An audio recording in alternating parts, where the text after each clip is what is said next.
تا چەند ساڵێک لەمەوبەر بەخشینی ئەندامانی جەستە تەنیا بیرۆکە بوو لەسەر ئاستی چەند کەسێک تێپەڕ نەدەبوو بەڵام لە ئێستادا ئەو بیرۆکەیە پێکهێنانی ڕێکخراوێکی لێکەوتوێتەوە کە یەکەم کۆنفرانسی جیهانی خۆی دەبەستێت ڕێکخراوەکە 169 ئەندامی هەیە میهری یەکێکە لەو ئەندامانەی کە ئامادەی خۆی نیشانداوە بەر لە مردنیشی گورچیلەی ببەخشێت من ئیسە وەک خۆم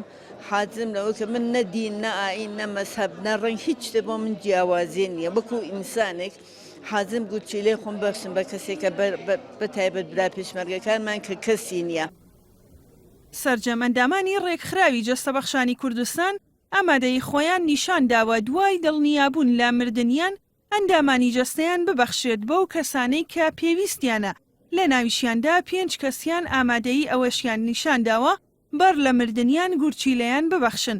ڕێکخراوی جەستەبەخشانی کوردستان دەیەوێت بگاتە ئاستی ڕێکخراوە نێودەوڵەتیەکان بۆ ئەو مەبەستەش دەیەوێت ببێتە ئەندام لە ڕێکخراوی جەستەبەخشانی جیهاندا. ئێستا خۆشبەختانە لە چەمچەماڵ کۆمەڵی خەڵکی تر پەیوەندی پیانەوە کردووە هەموو ڕێو ڕسمەکانمان تەواو کردووە چی لە تاقیکە و فەحس و نازانم تەعاودی کاتب عەدل و ئەوانە ئامادەین بۆ هەر یەکێک ئێمە جەستە ئێمە پێویست دێ ئێمە ئامادەین لە خزمەتیان نابین. لەگەڵ کارابوونەوەی پەرلەمانە ئەو پرۆژە یاسایە تەواو بکرێت بۆی بەرپرسانی ئەم ڕێکخراوە دەڵێن لە ڕابردوودا ڕەشنووسێکیان بۆ پرۆژە یاسای جەستەبەخشان ئاراستەی پەرلەمان کردووە بەڵام ئەو کات لە کۆی 32 مادە تەنیا 8 مادەیان پەسەند کراون. داوا لە سەرۆکایەتی پەرلەمانی کوردستانیش دەکەن لەگەڵ کاراکردنەوەی پەرلەماندا مادەکانی تری ئەو پرۆژە یاسایە پەسەند بکەن. بەڵێ ئێمە لایەنە ئاینیەکە لە هەمووی گرنگتر بوو کە خۆشبەختانە لەگەڵ یەکێتی زانایان لەگەڵ لیژنەی فتووە لەگەڵ وەزارەتی ئەوقاف دانیشتنمان کرد بە نووسراویش جواب درراینەوە کە لە سێ کاتدا بەخشینی جەستە تەنها نابەخشێ ئەگەر بێڕێزی بە جەستەی مردووە بکرێت ئەگەر هاتوو ئەو کەسە خۆی وەسیەتی نەکرد بێت و ئەگەر هاتوو بە شێوەیەکی دابوونەریتی ئیسلامیانە جەستەکە بە خاک نەسپێرێ.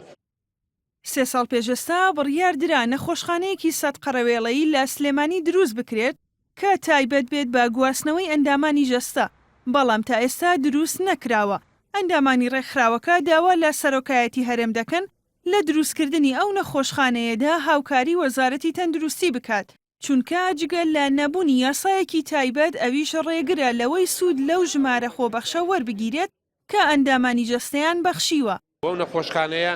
لە ساڵی 2014 دیزاین و بیلدینی دیزاینەکەی تەواو بوو تەسمیمەکە و پارەشی بۆ تەرخان کرا و بودجەی بۆی داواکرا بوو 30 میلیارد دینار بووە دیارە ئەم خەستەخانەیەش وەستاوە بەڵام ئێمە پشگیرین جارێ بەوەی ببێ بە کەلتور. ڕێکخراوی جەستەبەخشانی کوردستان لە ساڵی 2013 دامەزراوە 169 ئەندامی هەیە بەڵام ئێستا لە هەرێمی کوردستان هیچ کام لەم جەستەبەخشانە پاش مردنیان ناتوانن ئومێدی ژیان ببەخشنەوە بەو کەسانەی پێویستیان بە چاندنی یەکێک لە ئەندامەکانی جەستەیانە چونکە وەزارەتی تەندروستی ئامادەکاری ڕێوشوێنی گواستنەوەی ئەندامانی جەستەییان نەکردووە. ژاڵە محەممەد NRT سلێمانی.